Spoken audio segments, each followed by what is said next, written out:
In your long experience as a monk, seeing Westerners come and go, picking up the practice of Buddhism, have you noticed any general cultural conditioning which makes it more difficult? Well, like on the neutrality or understanding of Buddhism. Yeah, wrong understanding. When a person takes up something like Buddhism, they get lots of new words, they got new concepts, and they have to fit these in somehow. Now, when people take in something that they haven't met before, find something familiar, and then they assume that that familiar thing equates with this in Buddhism. And it often takes a long time for them to change their minds, if they ever do. But some people, they get the idea that Buddhism, it's the same as this, or it's the same as that, in Christian terms, or Judaic terms, like that.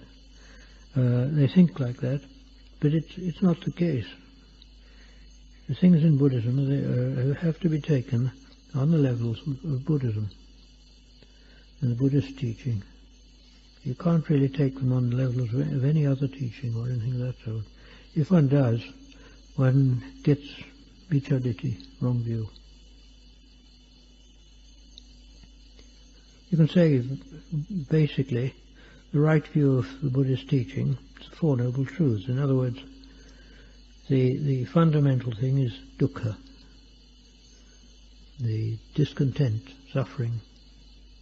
This is the fundamental thing and the fundamental cause. It's why we all search. And the second thing is the cause of that. The cause of the discontent. What is the thing that brings it about? That's the tanha, craving, wanting. This is the thing. And realizing that, it's possible to say that the cessation of this discontent can come about by the cessation of the cause, which is the reverse of the first two factors. And when the cessation of the cause is brought about by the Eightfold Path, then the result comes out as the cessation of dukkha. This is the fundamental right view in Buddhism. Tan Shan Man was asked once, how do you tell a system is Buddhist? And he said, if it teaches the Four Noble Truths, it's Buddhist. When you went to Bangkok, how you approached the practice and what was your focus, what was the things that you tried to develop? When I went to Bangkok, I had been doing the practice of Anapanasati quite a lot. But really I have to go back more to shortly after I was ordained. And I started off using the Sama Arhang practice of Wat Pak Nam. And some of you may not know it. You put your attention at the nose first of all, and you repeat the word Sama Arhang like that 3 times. Then you go to the eye, then you go to the middle of the head, each time Sama Arhang. And then the throat here, 2 places there, to the navel, and then you come up just about 2 fingers breadth above that, to the point here, roughly solar plexus. And you keep your attention on that, internally. And you have to keep your attention on that until you get a light nimitta arising. Well, I didn't get light nimittas. It didn't work that way with me at all. But what it did do, which was very valuable, was it brought understanding of the area down here, down in the abdomen. And it seems to me that the intellect is like a pair of hands. It's very useful. It can do all sorts of things. But it's not the boss. And the boss is down here, right down the solar plexus way, or the heart, around there. And that's the one that's in command. And that's the one which pushes you about to do things. And that's the one where nearly all the kilesas are, down there. And if you haven't got that developed, then the practice can be quite dangerous. For instance, you get in universities, you get young fellows who they slog hard at their work, they develop the intellect very highly, but they don't develop what's down below, the emotional side. And some of them, they're still emotional children, but intellectually they're sort of professors almost, and they're top heavy. And these people get emotions coming up, and they get into a lot of suffering and trouble, and some commit suicide. If, however, a person is well developed in the emotional regions, and the head is left to go itself, the person is a bit dull probably, but they're quite stable. In other words, stability comes from developing the emotional side. And in practice, the developing of that is really what we're doing when we practice samadhi. It's the developing of the emotional side.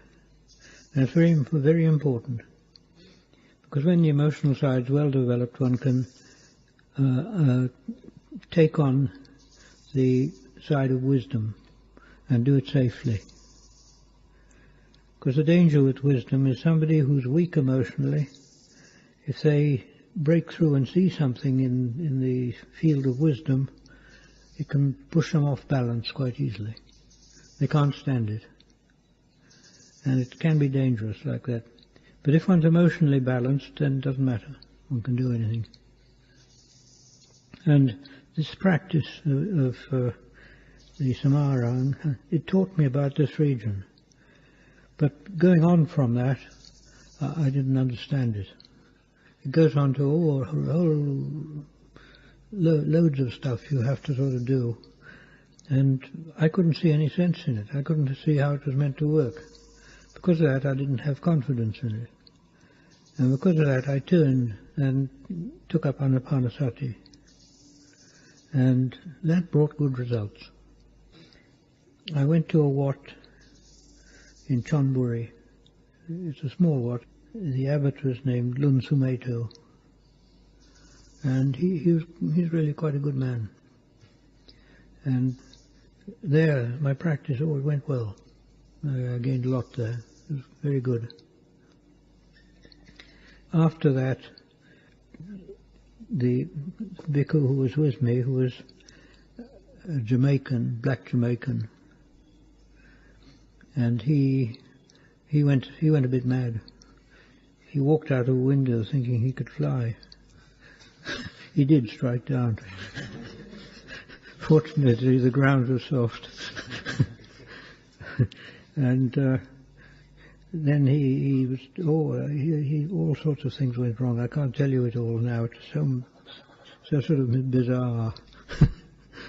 Anyway, the upshot of it was that we, Paññãvaddho, we were under his sort of supervision, but he'd gone back to England. And when he heard there was sort of trouble, he came out again, and he decided we should all go back to England, so we did. And the English Sangha Trust was started off from that. And that's how it came about. But the practice then that I did was Anapana, and I kept the Anapana going. And the Anapana, it was good. It really did bring good results. The important thing is to keep the mind on the parikamma. That's the preparatory thing that uses the preparatory method. The parikamma means if it's the breathing, you've got to select a point somewhere up here, up in the nose, or on the upper lip. And you select that point where you feel it most strongly. And you must keep your attention at that point. When you breathe, you mustn't follow the breath out and in.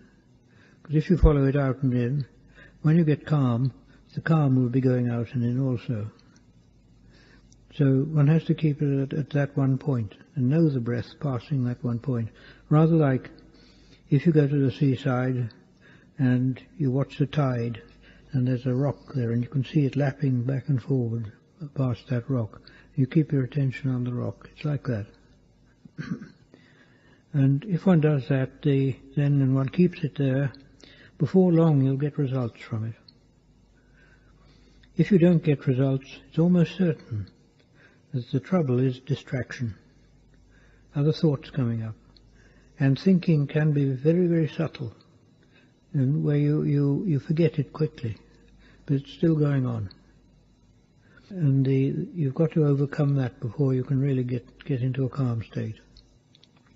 The calm state is valuable, and one should go on with the practice until you can develop the calm state quite easily. It should be something that you can almost go into it straight away. When you can do that, then the mind is well fitted to go in for wisdom. And you can turn and develop the wisdom from that. And wisdom means that you investigate, you look, you search, you think. When you do the samadhi practice, you try to stop thinking. When you do the wisdom, you've got to think, but not in the way you did before. You've got to think under control. And you think looking at usually the body to start with. And when you start with the body, you look at it externally, and then later internally, all over. There are many ways of doing it. You can even make up your own if you like. There's no fixed way. There are many ways, and one should pick something that suits one's own character. And when you do the wisdom practice like this, to start with, you will find it is mainly intellectual. You see the body from memory. You visualize the body, and that's all right. There's nothing wrong. This